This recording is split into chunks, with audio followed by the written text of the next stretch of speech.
제31회 공중사 자격시험에 대비해서요, 물권법을 정리하도록 그렇게 하겠습니다. 여러분들, 이제 우리가 이제 물권법을 정리를 할 때는요, 여러 가지가 있죠. 정리하는 방법은요.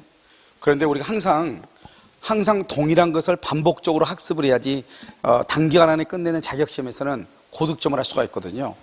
그래서 여러분요, 제가 쓴 문제집하고, 그 다음에 요약집하고, 그 다음에 기본서하고, 지금 여기 판례집하고, 그 다음에 여기 있는 천재요, 물권법, 가로넣기죠, 빵꾸노트하고, 이 모든 것은 다 동일한 범위 내에서 동일하게요, 내용을 가지고 지금부터 우리가 변형해서 보는 것이죠. 그래서 기본서를 한번 받고, 문제에서 오지선다형을 한번 봤고요. 그 다음에 사례형 문제로 그것을 다시 한번 또 변형해서 한번 봤고요. 그 다음에 이제 판례만, 그 중에서 판례만 뽑아가지고 한번 봤고요. 민법 조문만 또 문제로 만들어서 또 한번 봤었죠. 그 다음에 이번에는요, 올해 이제 가로놓기를 해서 정확하게 내가 암기하고 있는지 그것을 한번 보는 것이에요. 알겠죠? 이 문제를 보는 방법은 먼저 볼 때 한번 딱 보고 난 다음에 어떻게 해야 되느냐.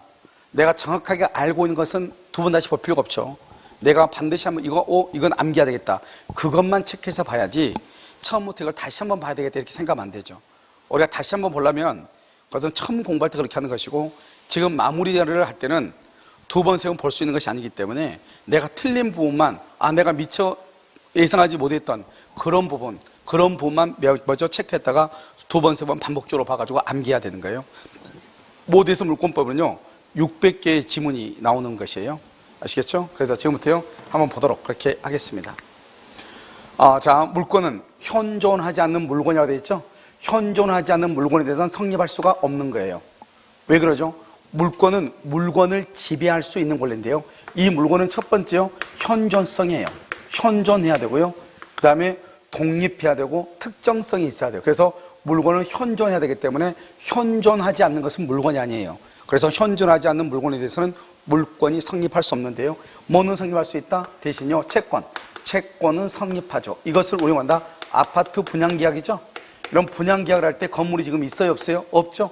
없음에도 불구하고 우리는 계약을 체결할 수 있는 거잖아요. 그래서 현존하지 않는 물건에 대해서 채권은 성립하나 물권은 성립할 수 없다, 이렇게 얘기하는 거예요. 자, 두 번째요, 공시라고 되어 있죠. 공시는 뭐죠? 제3자에 대해서 나타내는, 계시하는 거죠. 제3자를 위해서요. 그럼 여러분 생각을 해봐요. 채권이죠. 채권은 특정인과 특정인 두 사람이죠.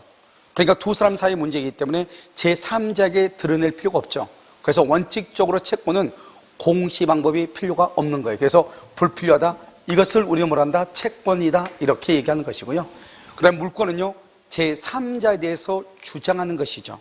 그 제3자에 대해서 주장하려면 이 권리가 누구의 것이라고 하는 것이 나타나야 되겠죠. 그래서 우리가 보면 부동산의 경우는 등기라고, 동산의 경우는 인도를 하고, 그 다음에 분묘기지권은 뭔가 봉분이 있어야 되고요. 그 다음에 농작물이라든가 미분리 과실의 경우는 명인 방법을 갖춰야 되죠. 이것을 뭐란다? 물권은 공시가 필요하다, 이렇게 얘기하는 거예요.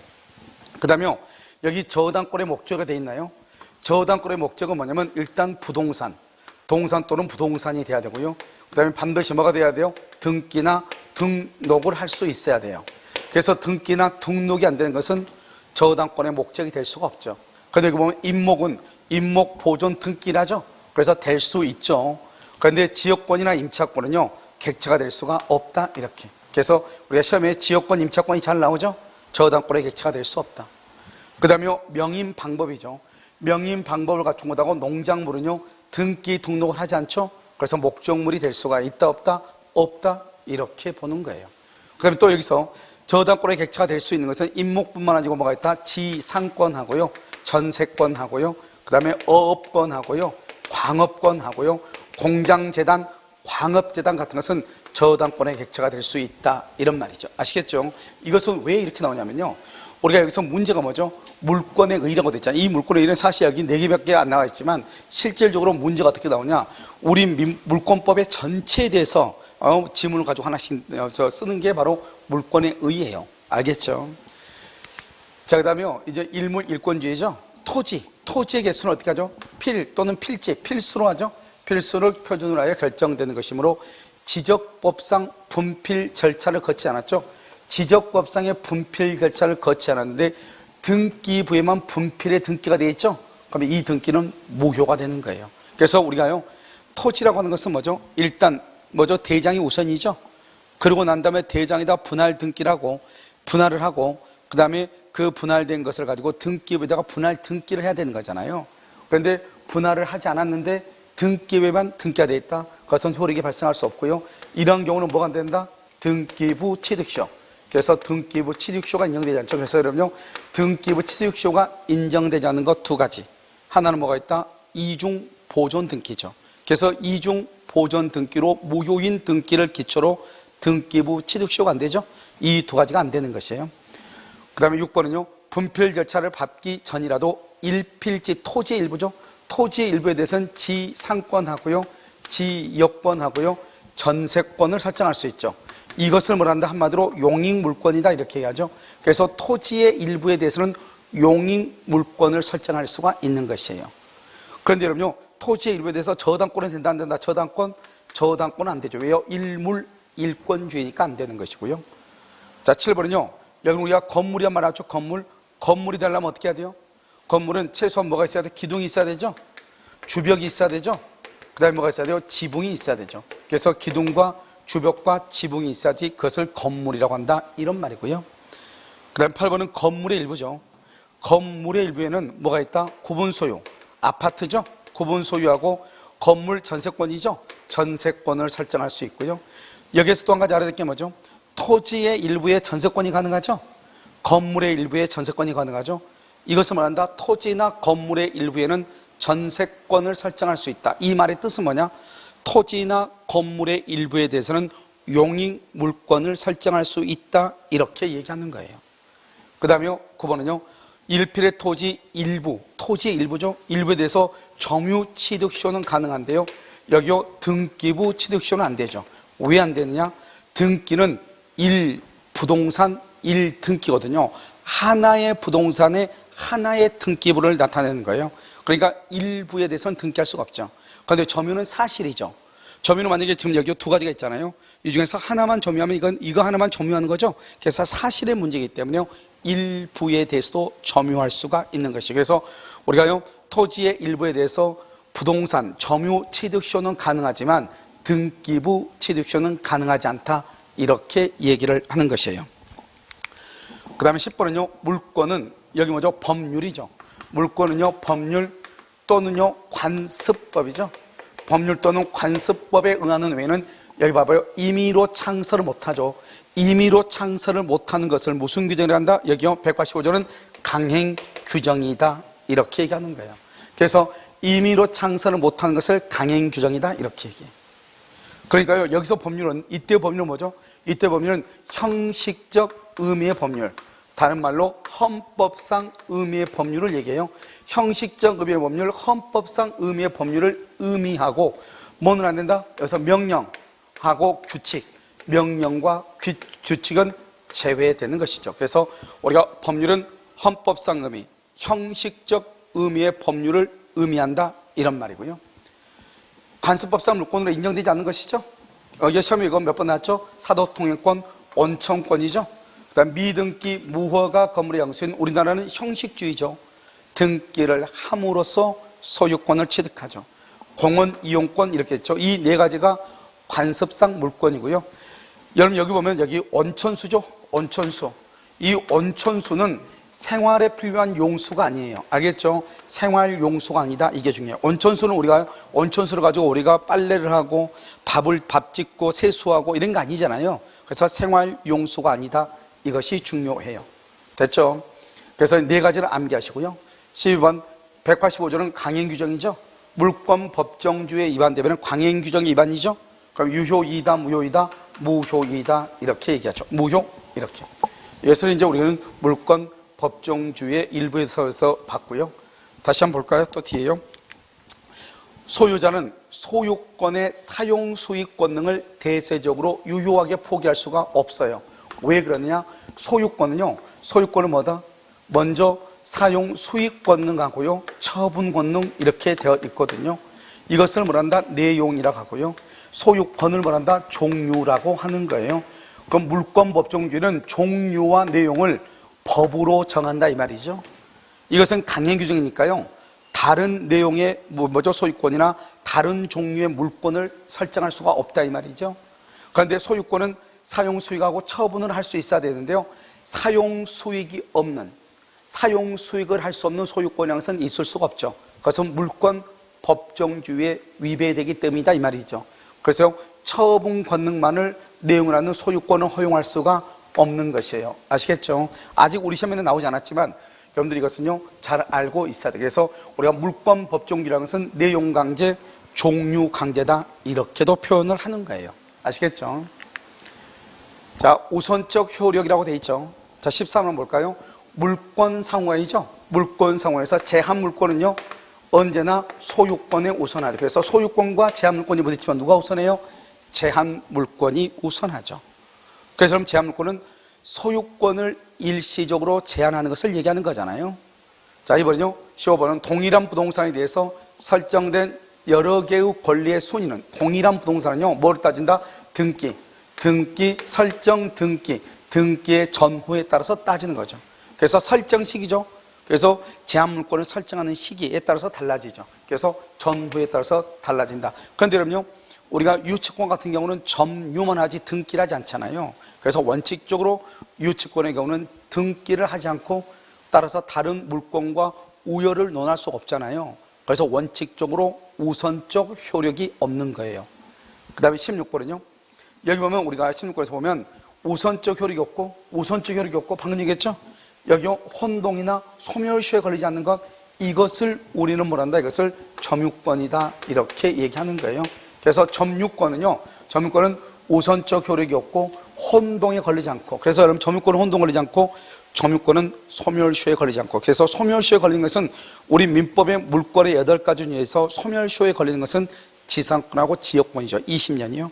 그런데 전세권은 원칙적으로 소멸시효에 걸리지 않죠. 왜요? 채, 장, 전속 기한이 몇 년에 불과하다? 10년에 불과하고요.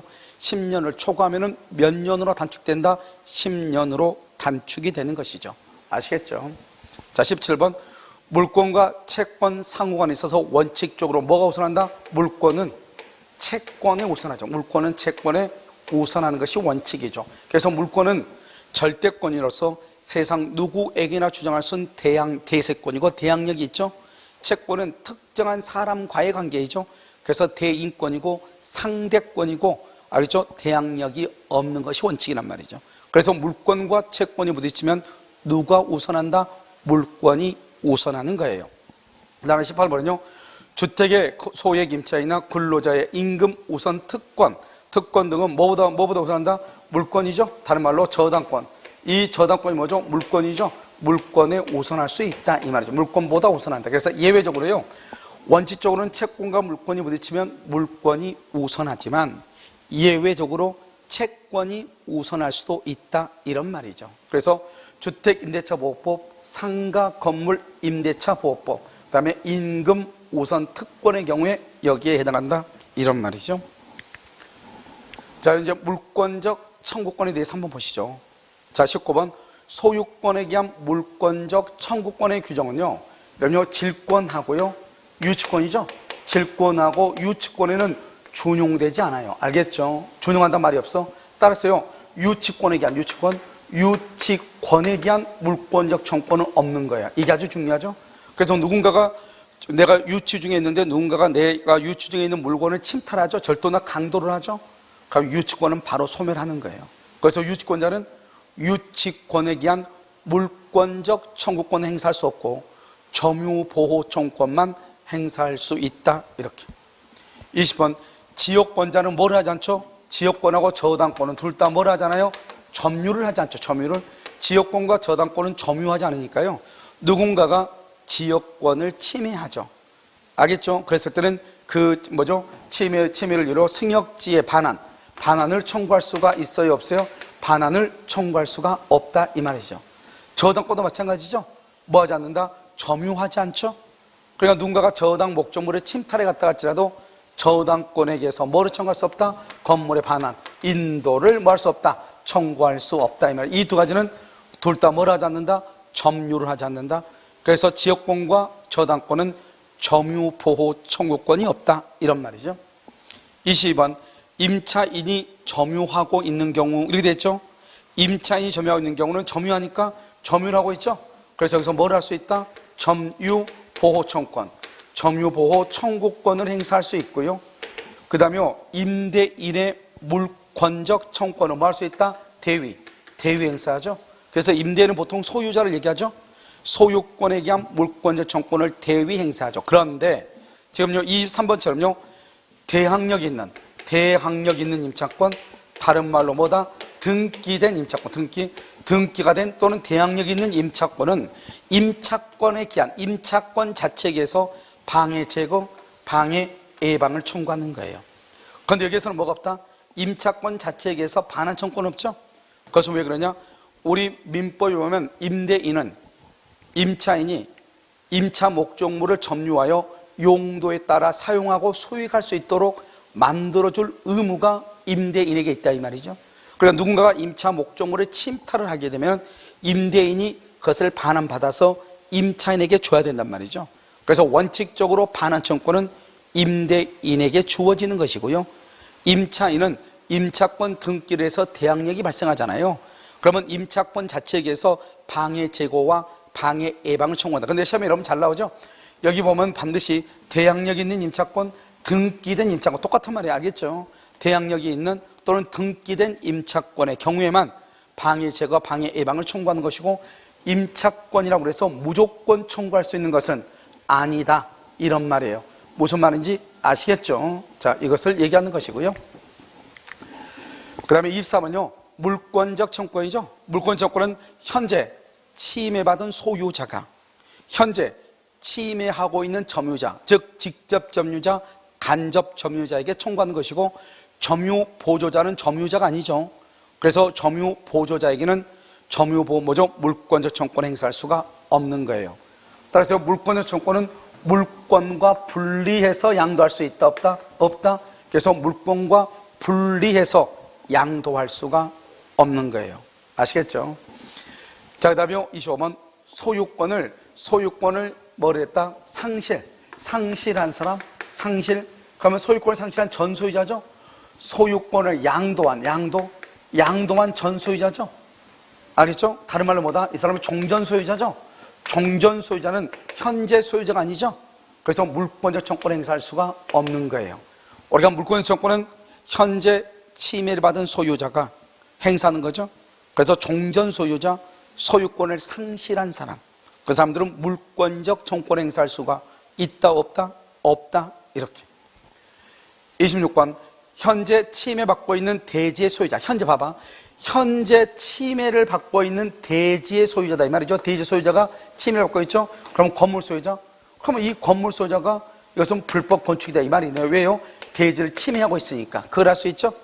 그런데 우리 판례가 뭐라 했다? 판례가 건물 소유자. 건물 소유자는 뭐다?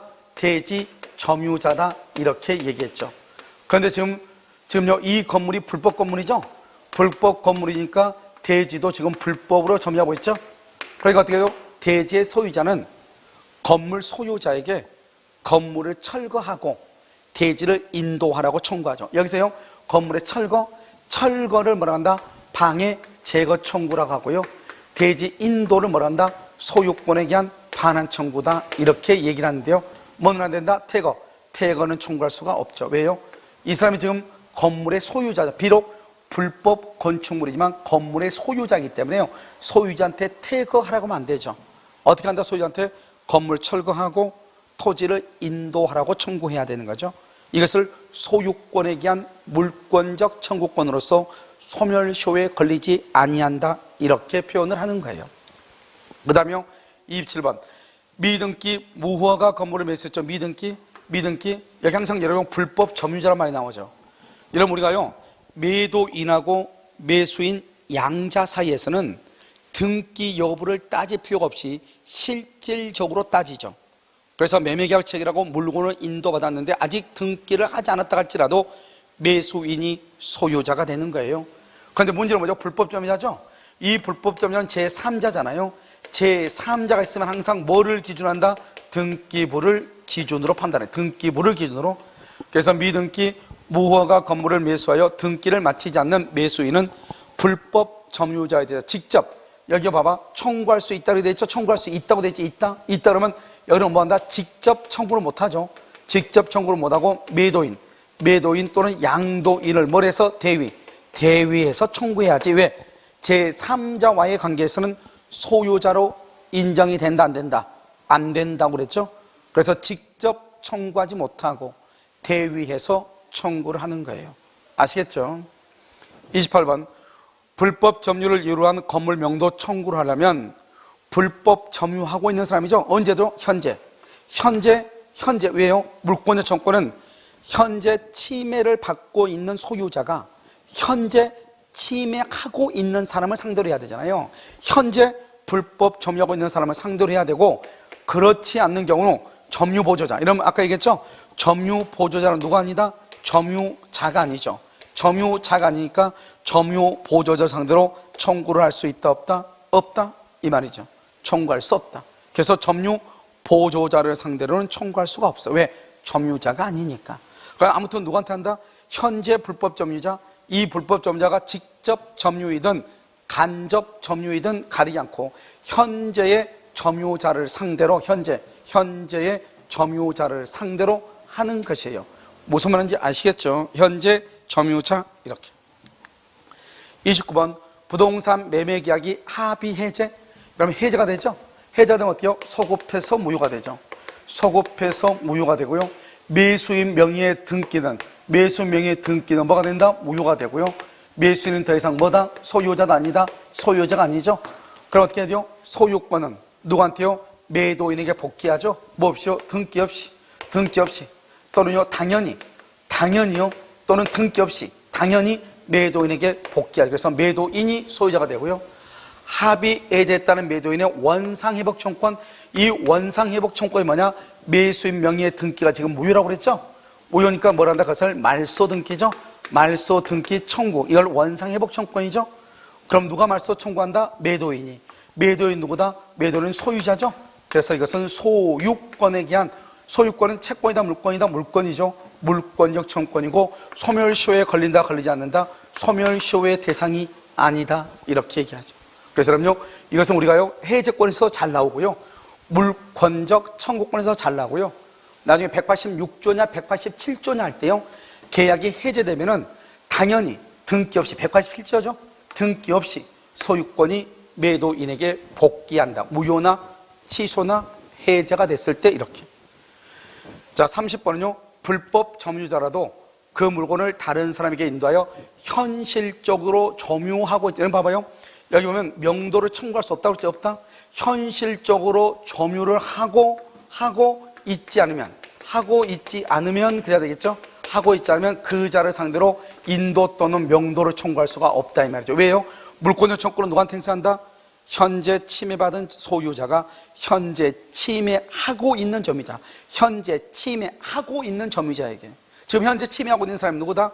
치고 있는 사람인데 여기요, 현실적으로 점유를 하고 있지 않으면 청구할 수가 없다 이 말이죠. 현재 점유자가 아니면. 알겠죠?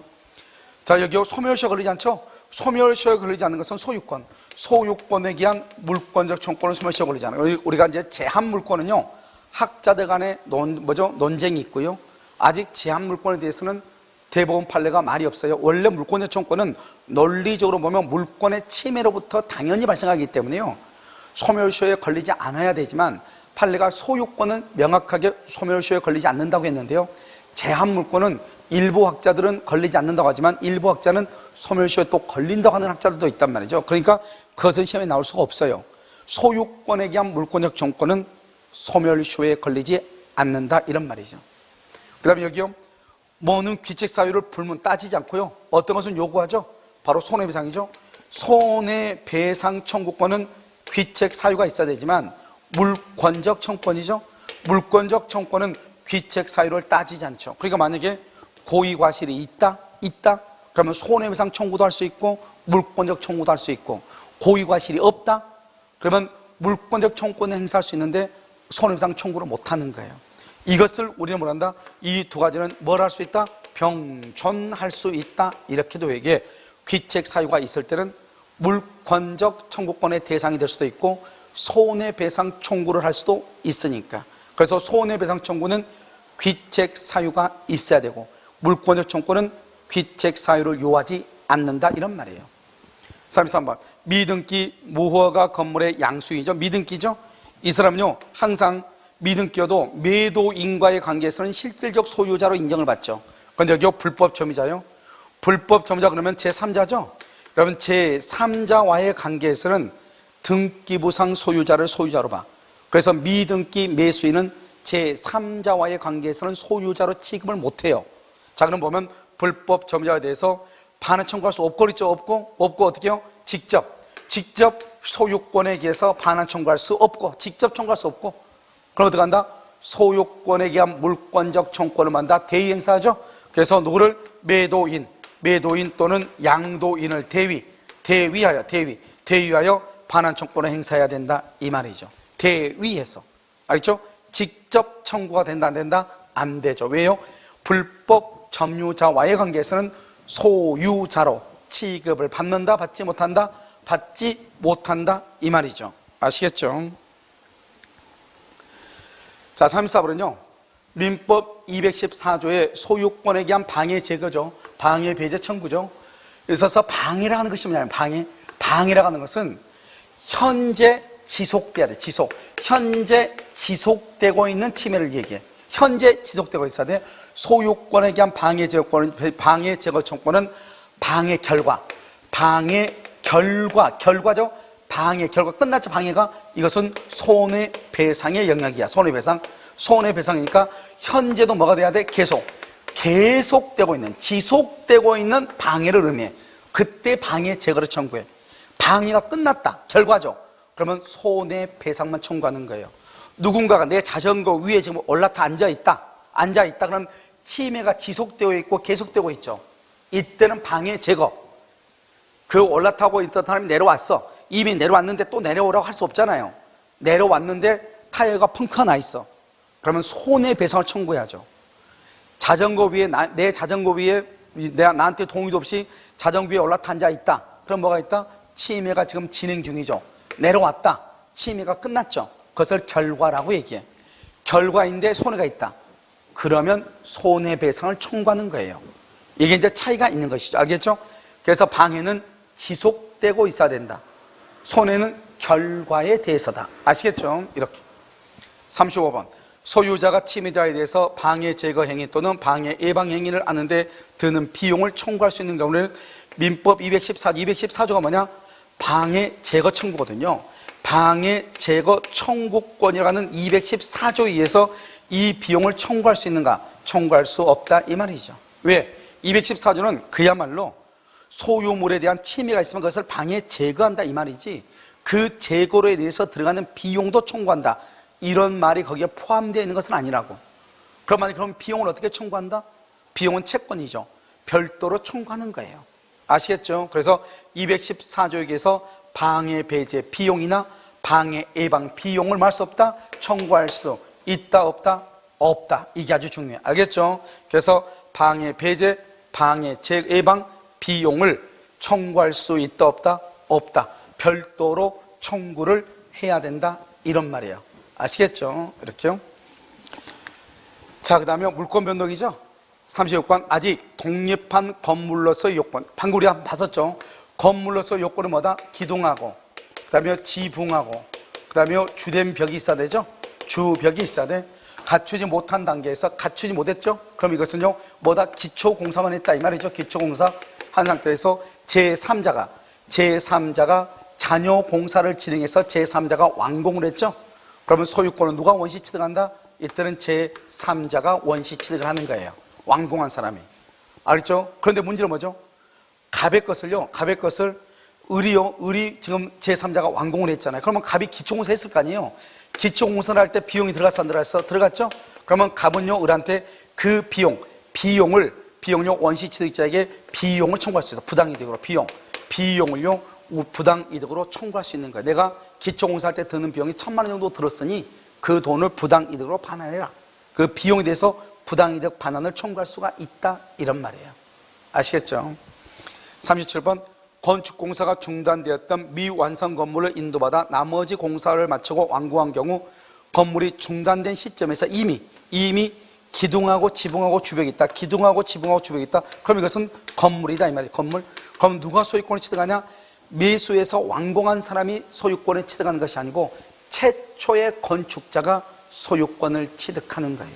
알겠죠? 이루어졌다면 누가 원시 취득한다? 원시 취득은 누가? 최초의 건축자. 알겠죠? 처음에 건물을 건축한 사람. 그것을 완공한 사람이 아니고, 알겠죠?